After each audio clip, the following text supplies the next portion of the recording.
So you've just matched with someone on a dating app. They're cute, you're vibing over messages, and you decide to follow each other on social media, say Instagram, right? You're excited about this new person, eventually start dating. But here's where things get tricky. You start noticing little things like, who's that person that's always liking their posts, and why do they never post about me? Then there are the stories, why are they always out with friends but never invite you? What's with the constant stream of selfies and gym pics with coded captions? It makes you wonder if they're more interested in collecting likes and attention than actually getting to know you as a person. You also notice maybe their follow count is going up every day, but somehow they never ever mention you in any of their captions. You start to question, are they really single, or are they just keeping their options open? And let's not forget the mysterious late night activity. Look, you see them online at 2 a.m., but your messages go unanswered until morning. I mean, think about it. Who are they talking to? Why can't they respond to you? Then there's the whole tagging game, They post pictures with friends, tag everyone but you. And you start feeling like you're some kind of secret, big secret. It's like they're keeping you in the shadow while they shine in the spotlight, right? Well, these little things add up, and before you know it, you're stuck in a web of doubt, a web of insecurity, and that's not where you want to be. Truth is, social media amplifies every fear, every suspicion, and every overthinking moment. This, my friends, is the dark side of social media in modern dating. So it's this constant nagging presence that can turn even the most confident person into an overthinking, insecure mess. You start analyzing every detail of her online activity, who she followed, who followed her, the comments, the likes, you name it. Instead of enjoying your time together, you're stuck in this cycle of comparing and doubt, right? And things have gotten out of hand when you start to confront her about the guy who liked all her posts. It turns out it was her cousin. Yep, her cousin. But here's the kicker. Even though you now know it was innocent, the seed of doubt has already been planted. And that's what social media does. It creates this illusion of transparency while actually breeding mistrust and insecurity. Now, I'm not saying that social media is bad or all bad. I mean, it's an amazing tool for staying connected and sharing your life. But when it comes to relationships, especially new ones, it's a double-edged sword. We tend to compare our behind the scenes to everyone's highlight reel. We start setting unrealistic expectations and looking for validation in the likes, the comments, instead of building real, meaningful connections. It's like we're addicted to this digital approval that means absolutely nothing in the real world. Look, social media is screwing up your life in more ways than you realize. The illusion of choice. Swipe, swipe, swipe away. This whole swipe culture is messing with our ability to commit to relationships. We're always worried that there's someone hotter, someone funnier, or more interesting just to swipe away. So we keep one foot out the door just in case. This constant comparing and contrasting is making it hard for us to build meaningful relationships with people. We're so focused on finding the perfect person that we're missing out on the good ones who are right in front of us. We forget that relationships take work and commitment. They're not like products that we can just replace or upgrade. Each person we meet is unique and has their own strengths and weaknesses. Instead of being so fickle, it's important for us to focus on building strong relationships with people who are already in our lives. The highlight reel trap. In this era of social media, it's easy to get sucked into the highlight reel trap. We all love to share only the best moments of our lives, creating a polished version of ourselves that often is far from reality. And this can be especially tough in relationships. When we constantly compare our real life relationships with all our ups and downs to someone else's awesome Instagram feed, it's easy to feel like we're not measuring up. We might start thinking our relationship isn't as good as it should be, or that we're not as great a partner. And that can lead to insecurity, jealousy, and resentment, which can really hurt your relationship in the end. But here's the thing. Social media is not a true representation of anyone's life. Everyone has their own struggles and challenges, but we only see the highlight reel of their lives. And it's not fair to compare ourselves to someone else's carefully curated image. And it's not healthy for our relationships either. So I say, instead of focusing on the highlight reels of others, let's focus on the real life relationship that we have. This means accepting that there'll be good times, there'll be bad times. Know that no relationship is perfect. It also means appreciating the good times and working through the tough ones together. If you find yourself feeling insecure or dissatisfied in your relationship, take that step back. Avoid comparing yourself to others. Focus on that relationship you have and remember that it's the everyday moments that truly matter. The X factor. So social media has become an integral part of our lives, but it can also be a double-edged sword, as I said in the beginning, especially when it comes to relationships. On one hand, it allows us to stay connected with friends and family, even if they live far away.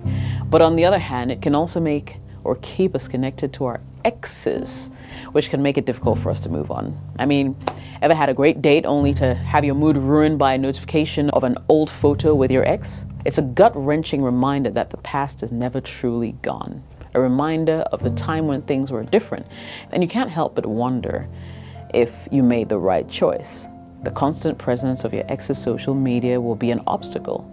It's hard to forget about someone when you're constantly reminded of them. You might see photos of them having fun with their new partner or might read posts about how happy they are. This will lead to jealousy, regret, even anger, and it's justified. In addition to making it difficult to move on, social media can also make it difficult to start new relationships, especially if you're constantly comparing your new partner to your ex. It's going to be hard to develop something strong and emotional, right? You may also be afraid of getting hurt again. You might be hesitant to open up to someone new. If I were you, though, I'd unfollow and unfriend your ex, if that's what it takes to help me heal. It might sound drastic, but it's the most effective. If you're not seeing their updates, you're less likely to think about them. Plus, you need to remember to limit your time on social media, especially if you're spending that time scrolling through their social media feed. Don't stalk your ex. The performance pressure. Dating these days feels like we're all in a performance art class or something. You know, it used to be just about having fun, getting to know each other, but now it's all about creating this perfect online image that makes it look like we're the best couple ever. Yeah, right. I mean, it's like we're so focused on capturing the perfect couple photo and presenting this idealized version of our relationship that we forget to actually enjoy each other's company. This whole performance thing is taking a toll on us, both individually and as a couple. And instead of being present and just enjoying each other, we're constantly thinking about how our actions will be perceived by people watching us on social media. We feel like we have to act a certain way or portray a certain image to meet societal expectations or impress our friends and followers on social media. It's exhausting. You know, it's draining our emotional energy. It's making it hard to be real with each other. We're so worried about meeting external expectations that we can't just be ourselves. And let's not even get started on the comparisons with other couples. You know, we're constantly comparing our relationship to the carefully curated images that we see online. Makes us feel like we're not good enough. It'll damage your self-esteem, lead to feelings of envy and resentment. Plus, this pressure to perform makes it tough to address the real issues and conflicts that come up in our relationships. We're reluctant to discuss problems or seek help because we're afraid it will break that illusion of a perfect relationship that we've created for everyone, and it's not healthy. Let's not get into it. Performance pressure in modern dating is a real buzzkill. It's jeopardizing the authenticity, the joy, the intimacy of our romantic relationships, and we need to recognize the negative impact of this pressure and choose to focus on genuine connections instead. You know, rather than creating an online or the perfect online image. The dreaded seen message. Chill out, it's not that deep. In this age of instant messaging, social media has totally changed how we talk to each other. It's brought us closer, but it's also added a whole new layer of stress and doubt. Picture this. Send a message to your girlfriend and bam, you see the dreaded seen notification within seconds. Your heart starts racing as your brain goes into overdrive. They haven't responded. Are they mad at you? Did you do something dumb? Are they ignoring you? Are they talking to someone else? These thoughts will quickly spiral out of control, leaving you feeling anxious and insecure.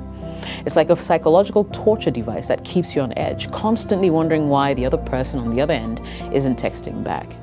The seen message has become a symbol of unanswered questions and unfulfilled expectations. It's a reminder that even in this hyper-connected world, communication can still be a source of frustration and anxiety. This is especially true for younger generations who've grown up with social media as a major part of their lives, you know?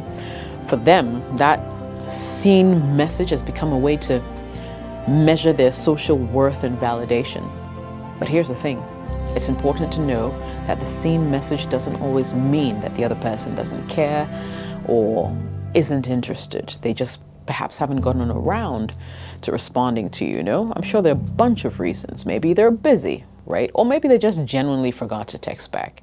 So try to give people a little bit of grace and the benefit of the doubt, and be kind to yourself. I mean, if you're worried about a lack of response, reach out again if you so wish. Give them a call. But remember, communication is a two-way street. Also, it's important to set those boundaries and manage your expectations when it comes to social media communication. Not everyone is into instant messaging or might prefer to talk in person. At the end of the day, the seen message is just a reflection of how fast-paced and overwhelming modern communication has become. It's not a measure of our worth. I could go on and on. So what can we do about this? Let me wrap up this video. You need to remember that social media is just a tool, not a measure of your relationship's worth. Most importantly, focus on creating those memories offline. Go on dates without posting about it. Enjoy moments for what they are, not what they. And at this point, I lost my audio. But what I was saying was, enjoy moments for what they are, you know, not what they look like. I mean, at the end of the day, love is about connection, trust, and understanding. So don't let the noise of social media drown out what's truly important. You deserve a love that's real and fulfilling, not just one that looks good on screen. Thanks, guys, for tuning in. I'll definitely be catching you in the next video. My name is Jessica OS. Don't forget to like, share, and subscribe.